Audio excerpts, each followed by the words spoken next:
Ito ang Powercraft PRH 20-600 3VE rotary hammer drill.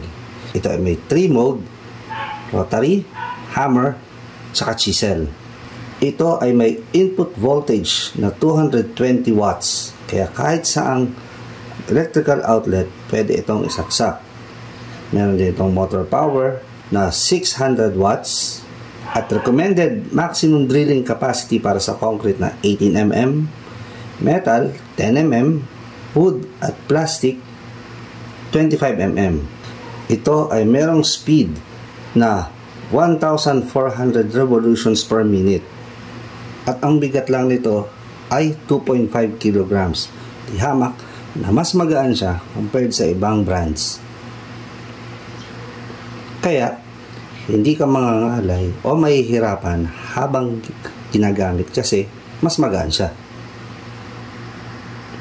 Ito ang chiseling mode.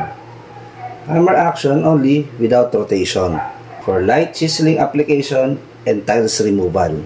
Ito naman ang rotary hammer. Hammer action with rotation mode for masonry works and drilling through stone. Ito naman ang normal drilling mode. Rotation motion only na walang hammer action for drilling through metal, wood, or plastic. Ito naman ang kanyang forward at reverse slider. Both sides meron siya. Saan ka mas kampanting ilipat yung slider, pwede.